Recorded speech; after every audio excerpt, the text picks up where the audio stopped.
Police commissionerate की crime branch की Kanpur team को बड़ी सफलता मिली है।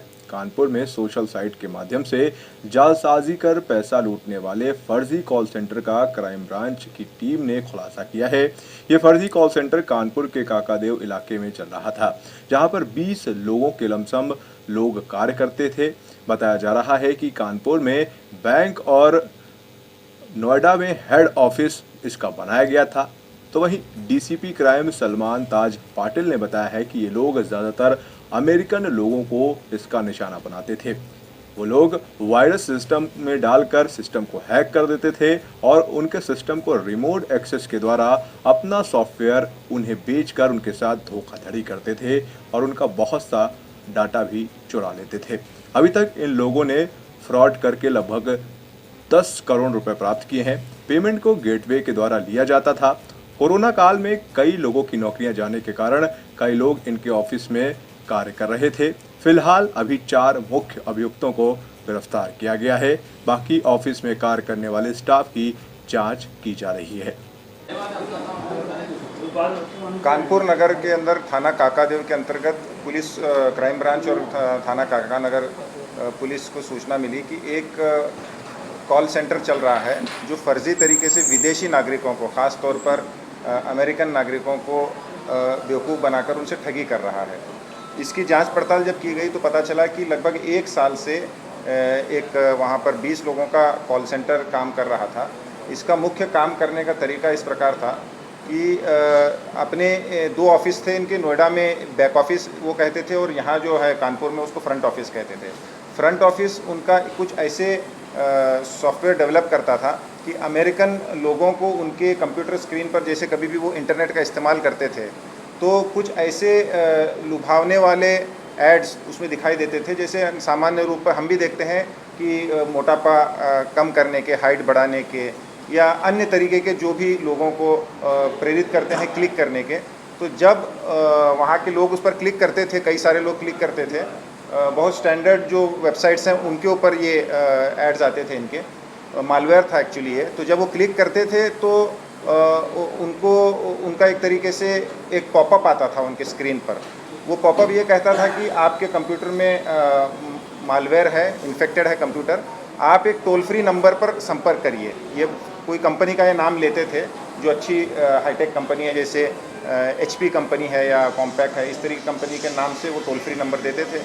जब वो लोग उस नंबर पर संपर्क करते थे, क्योंकि वो उनका पॉपअप वहाँ से हटता नहीं था और कंप्यूटर अजीब तरीके से कई बार बिहेव करता था। सही जिस तरीके से वायरस आने के बाद कंप्यूटर में माल फंक्शन होता है तो सॉफ्टवेयर उनका करप्ट हो जाता था। तो जब वो उसको संपर्क करते थे उस टोल फ्री नंबर पर, कॉल यहाँ पर कानपुर में लैंड होती थी, तो ये लोग उनसे कहते थे कि आप का सिस्टम करप्ट हो गया है, आप एक सॉफ्टवेयर है इसको पहले डाउनलोड करिए।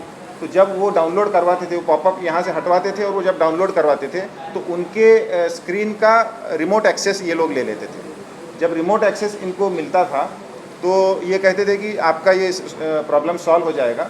आप इसके लिए 3-4 पैकेज बताते थे, $200 का 1 साल के लिए, $300 का 2 साल के लिए, $400 का, इस अलग अलग पैकेजेस उनको लुभावने पैकेजेस बताते थे कि अगर आप ये पैकेज हमसे ख़रीद लेंगे तो आपका प्रॉब्लम सॉल्व हो जाएगा, ये परेशानी आपको भविष्य में कभी नहीं आएगी। और उनका बहुत सारा डेटा वो उस रिमोट एक्सेस से प्राप्त कर लेते थे। पेमेंट गेटवे वहाँ बनवाते थे US में वो, और वहाँ के लोगों के द्वारा वो लोग तो ये समझते थे कि ये हमारी मदद कर रहे हैं और वो पैसा वो भरते थे, इनको पैसा प्राप्त हो जाता था। ऐसे लगभग 9 से 10 लाख डॉलर यानी लगभग 9-10 करोड़ रुपए इन्होंने प्राप्त किए पिछले 1 साल में। 30% इनका कहना है जो गेटवे इनको पैसे का ट्रांसफ़र होता था वो 30% रखते थे, बाकी 70% इनका नोएडा का बैक ऑफिस और ये फ्रंट ऑफिस शेयर करते थे। कुछ समय के बाद काफ़ी डेटा जब प्राप्त होता था, अब इसी में एक दूसरे टाइप का ये फ्रॉड करते थे। वो फ्रॉड ऐसे था कि इनको उस कंप्यूटर की डिटेल्स तो प्राप्त हो गई, उस कस्टमर की पूरी डिटेल्स प्राप्त हो गई। शुरू वाले जो क्राइम था उसमें कस्टमर ने इनको कॉल किया था।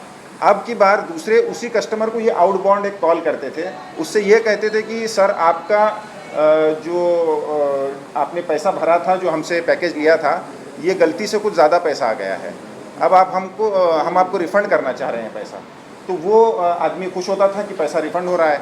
तो वो उसको कहते थे कि आप अपना बैंक के डिटेल्स दीजिए, हम आपको पैसा आपके अकाउंट में डाल रहे हैं।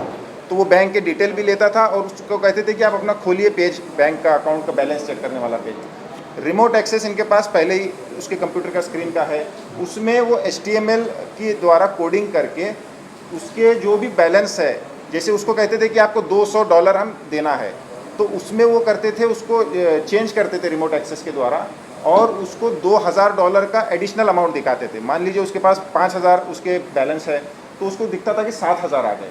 तो उसको कहते, बाद में फिर ये फ़ोन करते थे कि सर 200 हम डालने वाले थे मगर गलती से 1 ज़ीरो ऐड हो गया है, तो 2000 आपको चला गया है, आप कृपया करके $200 रख लीजिए, $1800 आप वापस कर दीजिए रिफ़ंड। ये फ्रॉड को रिफ़ंड फ्रॉड कहते हैं। तो असल में उसके पास नहीं गया मगर उसको दिख रहा है, क्योंकि रिमोट एक्सेस इन्होंने लेकर करप्ट किया उसके कंप्यूटर को, वो उसको एडिशनल पैसा दिख रहा है। तो कई दर्जनों लोगों से, सब लोग तो इसमें नहीं होते थे वापस देने वाले, मगर जो ज़्यादातर सीनियर सिटीज़न हैं और बहुत सीधे लोग हैं जो ये नहीं चाहते कि किसी का गलत पैसा 1 रुपया भी हम ना लें, तो लगभग $1800 $1500 वो लोग फ्री में इनसे प्राप्त कर लेते थे। जब एक्चुअल वो बैंक के स्टेटमेंट लेते थे या उस पेज को बाद में रिफ्रेश करके देखते हैं, जब इनका रिमोट एक्सेस खत्म हो जाए, तब पता चलता है कि 200 आए नहीं मगर उल्टा पैसा जो चला गया इनके अकाउंट से। तो ये 2 तरीके के फ्रॉड एक ही कस्टमर पर ये करते थे और ऐसे हज़ारों कस्टमर्स पर इन्होंने पिछले साल से किया। इसमें हमने जो जानकारी प्राप्त की, इसमें कई नए जो, क्योंकि लॉकडाउन के दौरान भी कई लोगों को नौकरी की ज़रूरत थी, कुछ महिलाएं, कुछ नए लड़के भी इसमें काम कर रहे थे, तो उनकी भी जांच की जा रही है कि किसका कितना रोल है। इसमें मुख्य जो आरोपी हैं इनको हमने गिरफ्तार किया है। बहुत सारा डेटा इनके पास से हमें मिला है और इसको भी वेरीफाई कर रहे हैं, काफ़ी इसमें समय लगेगा। और इनके जो बैक ऑफिस हैं, जो इनको काम देते थे, जो एक्चुअल सिस्टम को जो वहाँ पर करप्ट करने के बाद इनको कस्टमर्स अवेलेबल कराते थे, उसकी भी जांच पड़ताल की जा रही है। अभी जो मुख्य अभियुक्त हैं इनके नाम है मोहिंदर शर्मा, ये रहने वाला नोएडा का है। इसके अलावा संजीव कुमार गुप्तम, ये फिरोज़ाबाद का रहने वाला है। एक ज़िक्रुल्लाह है, निवासी प्रतापगढ़ का, जो इनके लिए मैनेजमेंट का काम करता था। एक सूरज सुमन, निवासी बिहार का है, वर्तमान शारदा नगर काकादेव में। ये 4 गिरफ्तार हैं। इसके अलावा भी लगभग 1 दर्जन लड़के लड़की वहाँ पर काम करने वाले थे, मगर सबका इसमें पूरी तरह इन्वॉल्वमेंट है कि नहीं, इसको वेरीफाई किया जा रहा है। कई सारे ट्रेनिंग के काम के लिए इन्होंने लिए थे कि इस तरीके का जो काम आता है, एक पूरी स्क्रिप्ट बनी है कि कस्टमर को किस तरीके से अमेरिकन एसेंट में बात करेंगे, और इतने अभ्यस्त हो चुके थे कि आपको बात करके ये लगेगा कि ये एकदम अमेरिकन इंग्लिश बोलेंगे, और उसी वहाँ के कस्टमर को भी समझ लेते थे अच्छी तरीके से, और पूरी बाकायदा स्क्रिप्ट थी कि किस कस्टमर से किस तरीके से बात करना है। तो लगभग 9 से 10 करोड़ रुपए का ये पूरा ओवरऑल फ्रॉड है। और अभी पता चला है कि इस तरीके के और भी सेंटर्स इनके अलग अलग सिटीज़ में भी काम कर रहे हैं, इसकी भी जांच पड़ताल की जा रही है। और क्राइम ब्रांच की टीम और काकादेव की टीम को एक बड़ी सफलता इसमें मिली है। लगभग 50,000 रुपये वो रेंट, जहाँ पर इनका कॉल सेंटर चलता था, और दर्जनों कंप्यूटर्स हैं वहाँ पर। वेल एजुकेटेड हैं, काफ़ी टेक्निकल काम है, और वो ट्रेन करते थे जो इस तरीके के अनएम्प्लॉयड लड़के हैं, जो काम की तलाश में लड़के हैं, नए उम्र के लड़के हैं जो बाहर अभी लॉकडाउन की वजह से उनकी नौकरियां चली गई हैं, तो बाकायदा वो उनका एडवर्टाइज करके उनको बुलाते थे, इंटरव्यू लेते थे, उनका ट्रेनिंग कराते थे, फिर उनको काम में लेते थे। ताज़ा तरीन खबरों को जानने के लिए देखते रहिए news plus. News plus 24x7 channel को सब्सक्राइब करें। अपडेट के लिए बेल आइकन को दबाएं।